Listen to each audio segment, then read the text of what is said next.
Day 1, arrived at the inn on the shore in Downderry and explored the beach in just the local area.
Looe Island, also known as St George's Island and historically St Michael's Island, is a small island nature reserve a mile from the mainland town of Looe off Cornwall.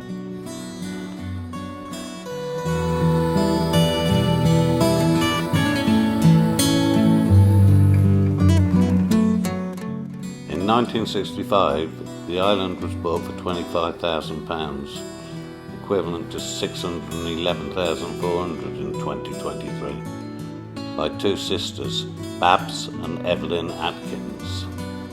They wrote 2 books chronicling their purchase and subsequent life on Looe.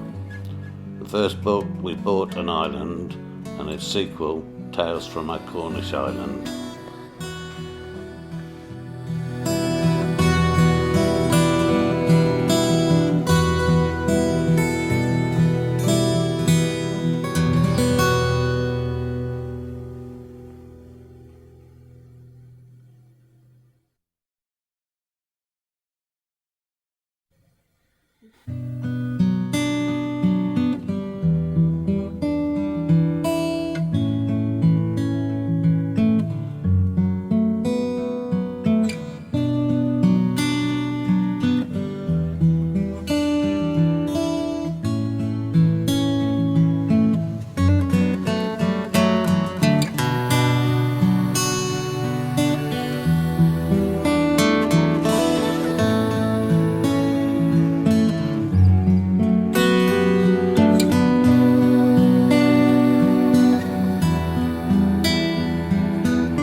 Just coming down into Talland Bay, a beautiful little beach, a lovely little cafe where we managed to get some refreshments before continuing our walk onto Polperro.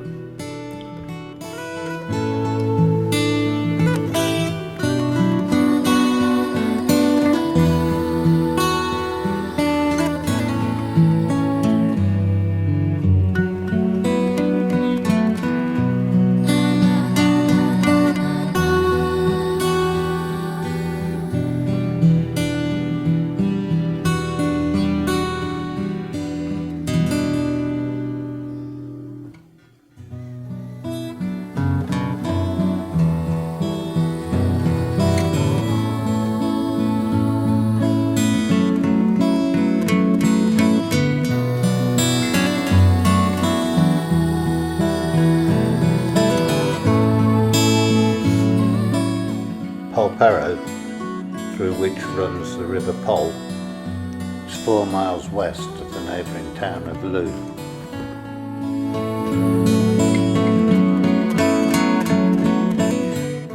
It is a noted tourist destination, particularly in the summer months, for its idyllic appearance with tightly packed ancient fishermen's houses which survive almost untouched, its quaint harbour and attractive coastline.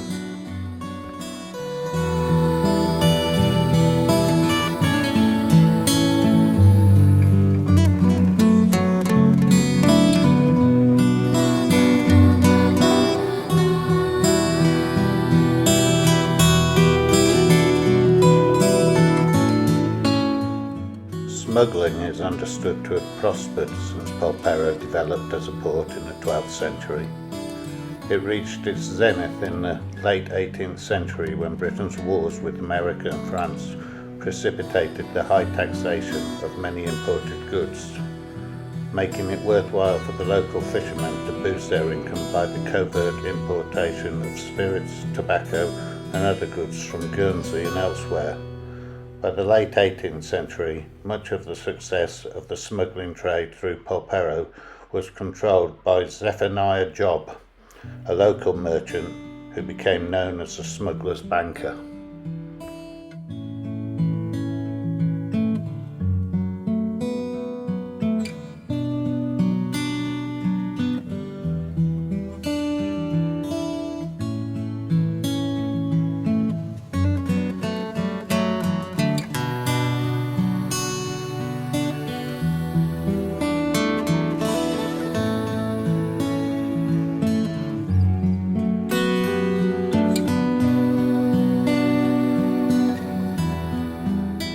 We visited the Three Pilchards, the oldest pub in Polperro.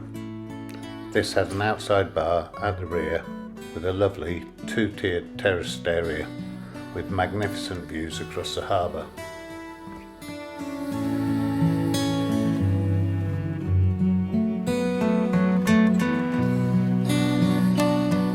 After our visit to Polperro, we attempted to catch a boat back to Looe. These were advertised, however, unfortunately, were not running on the day. We therefore caught the bus, which was reasonably priced, and departed frequently.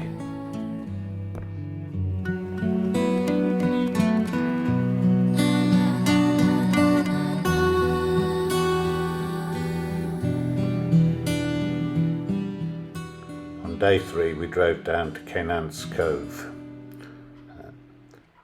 It is situated on the Lizard Peninsula, approximately 2 miles north of Lizard Point. The cove became popular in the early Victorian era, with many distinguished visitors, including Queen Victoria and Prince Albert. The BBC has described Kynance Cove as one of the most beautiful stretches of coastline in the southwest.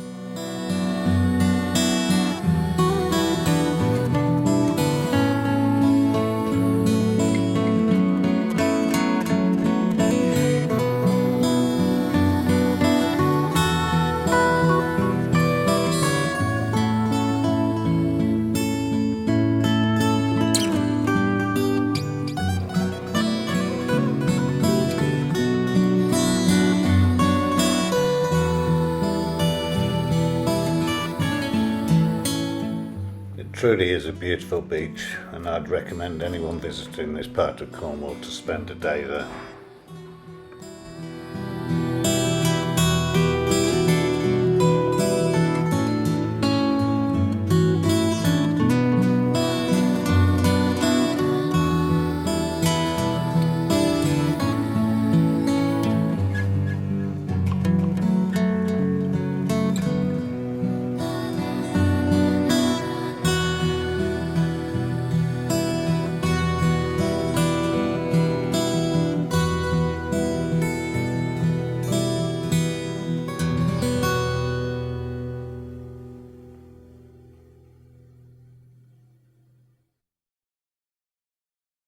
Before leaving the Lizard Peninsula, we headed up to Lizard Point, which is the most southerly point of mainland Britain, where the Atlantic meets the English Channel. It is famous for historic shipwrecks and is abundant in wildlife.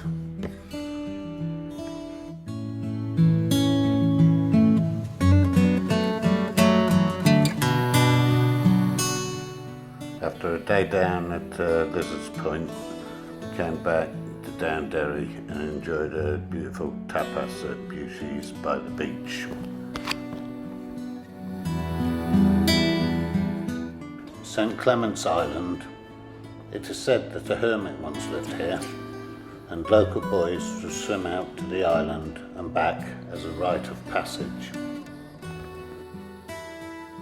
Moushole has lots of interesting things about it, but two stood out for me. One, stargazy pie, and two, the RNLI disaster on the 19th of December 1981. Stargazy pie was born of famine in Cornwall's tiny port of Moushole.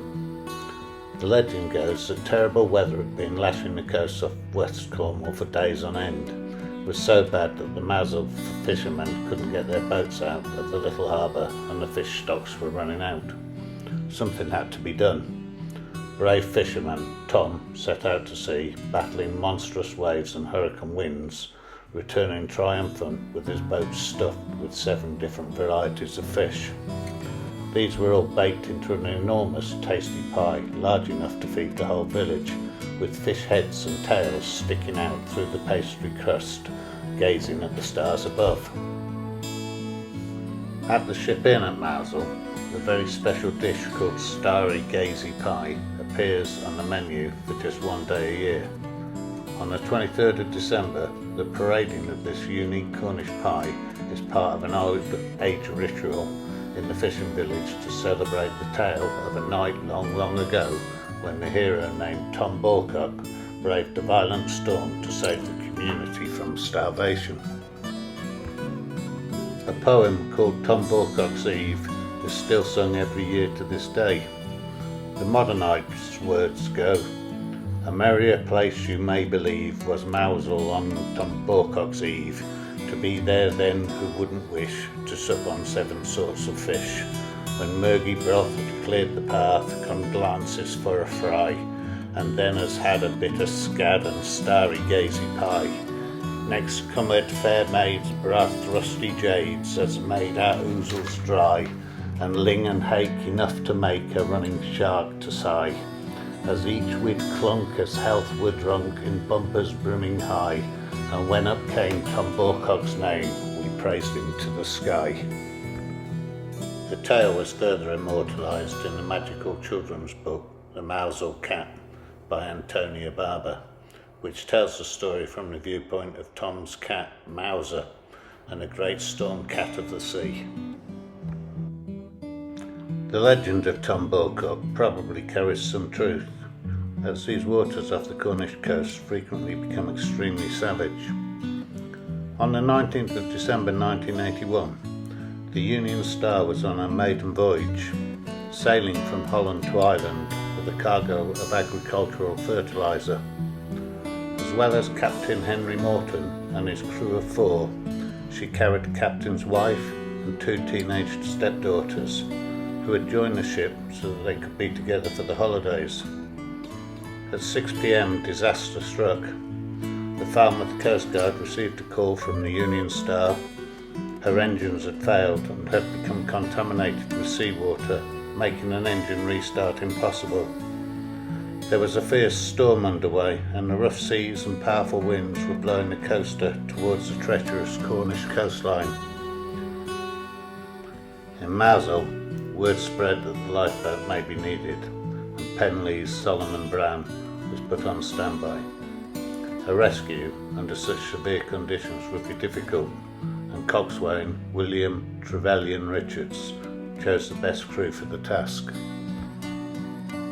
The coaster was drifting dangerously close to the shore, so the Coast Guard called in an RNAS seeking helicopter to rescue the crew.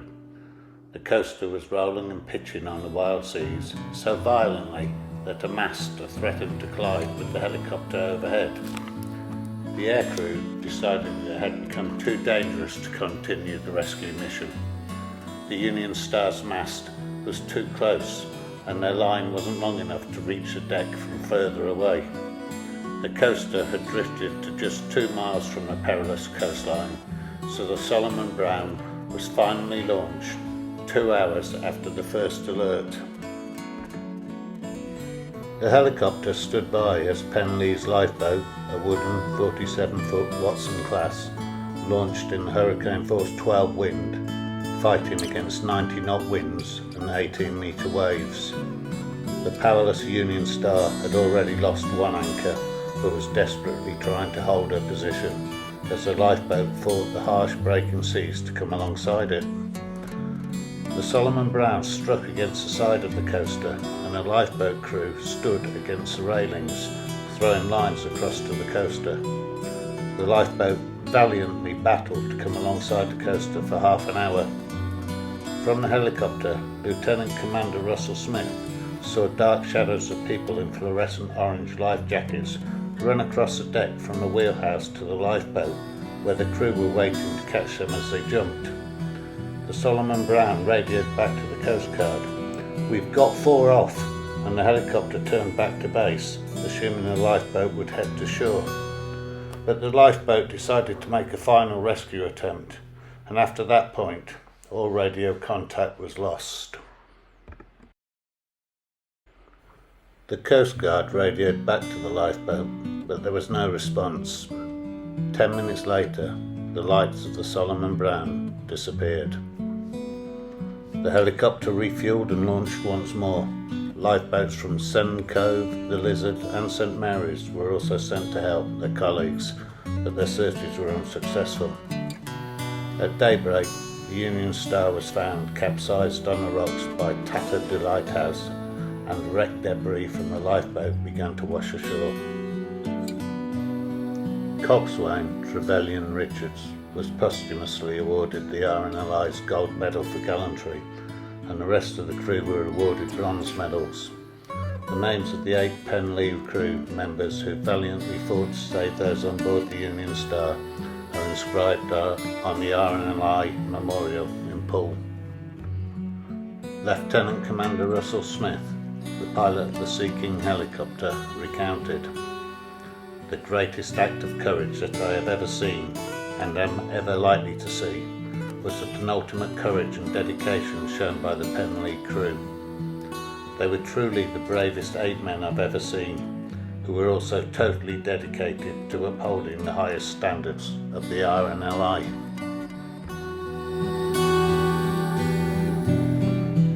Every year on the 19th of December, the Christmas lights at Moushole are dimmed between 8 and 9 p.m. in memory of the 16 people who lost their lives, leaving just a cross and angels shining down across the village and out to sea.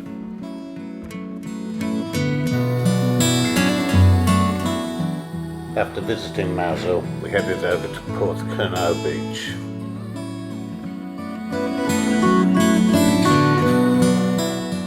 Portcurno beach, in my mind, is definitely in the A-list of best beaches. In terms of raw beauty, few beaches anywhere can match it. Near white sand, crystal clear turquoise water, and an amphitheatre of rugged granite cliffs as a backdrop. Not only does the sand here look special, it is special. It's made up of seashells pounded to smithereens by the sea over millions of years. It is quite unique, and is partly responsible for the beautiful colour of the sea here. The high cliffs here provide some shelter from the wind, and there's a stream flowing down the side of the beach which is ever popular with the kids, as it often forms a big pool which is great for paddling.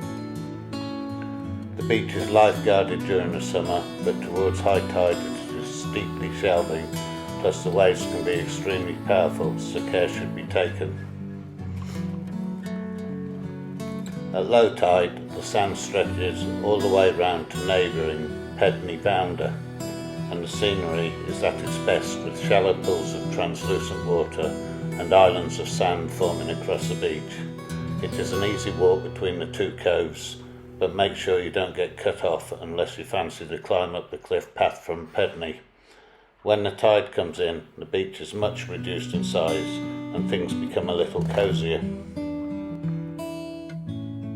It is hard to say which Portcurno is more famous for, its beach or the Minack Theatre, the vision of one woman who decided to carve a cliff-top theatre at the bottom of her garden. Almost as stunning as a neighbouring cove, it is well worth the climb up the cliff path to visit the Minack, if only for the view back down over the bay. The Minack Theatre was only available to those who had pre-booked online, which I'd recommend doing. On our return to the car park, we stopped at Portcurno Beach Cafe for a drink before heading back to our hotel.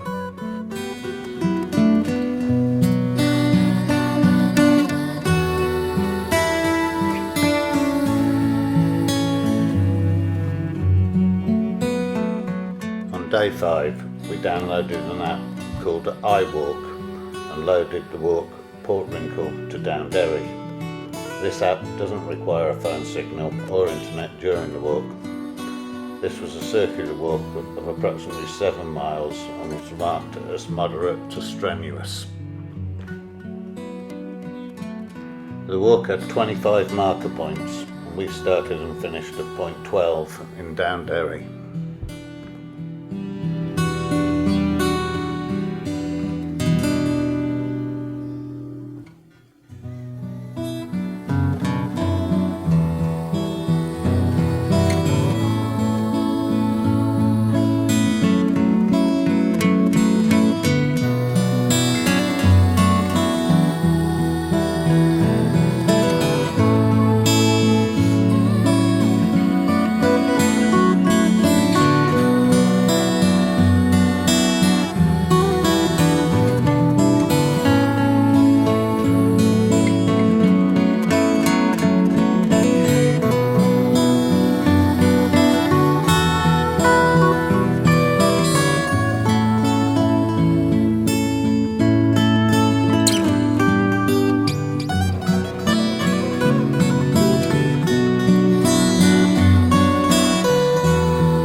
The iWalk app was really easy to use and had quite a few interesting features and told you quite a lot about your surroundings. It was a reasonably strenuous walk, and at the end of the day, our dog Will, he was extremely shattered.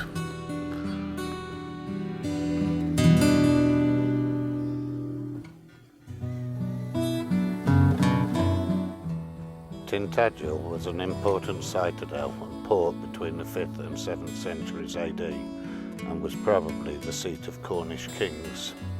Later abandoned, the site became well known in the 12th century when Geoffrey of Monmouth wrote his History of the Kings of Britain, telling the legend of how an ancient king, Arthur, was conceived at Tintagel. A century later, Richard, Earl of Cornwall, built a medieval castle, choosing the site because of its links to Cornish kings and the stories of Arthur. At the time of the early medieval citadel and Richard of Cornwall's 13th century castle, a natural land bridge connected Tintagel's headland to the mainland. But centuries of erosion and rock collapse have left the headland an isolated island. Until recently, visitors used to climb narrow and congested rock-cut steps to reach the headland. Opened in 2019, the new bridge has transformed access to the castle. We can once again follow in the footsteps of the earlier inhabitants, crossing directly from Richard of Cornwall's gatehouse to his more private island courtyard. The bridge is a daring two-part cantilever structure designed by the engineers Nahum Partners with the architects William Matthews Associates. A cantilever is a projecting feature that is not supported from below, for example a balcony. A slim steel cantilever projects from the mainland and almost, but not quite, touches a matching one extending from the headland, leaving a narrow gap in the middle of the two bridge parts.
This platform is a winch platform and was used in the 19th and early 20th centuries for loading slate from nearby quarries onto waiting boats.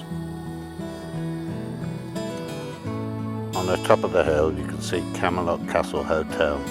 This dominating building was designed by the architect Sylvanus Travail and was completed in 1899. Below the hotel you can see the Beach Cafe, first constructed as the office and workshops for the 19th century lead and silver mine under the headland.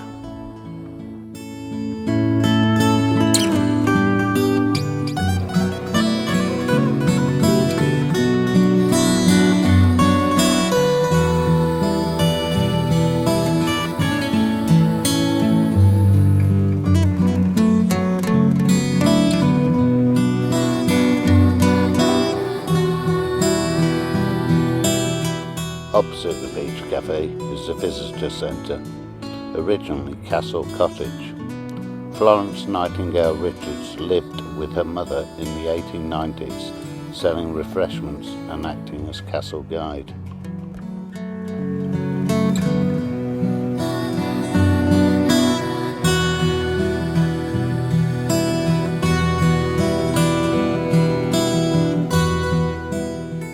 Below Tintagel Castle is Merlin's Cave. This cave is believed to be where Merlin lived.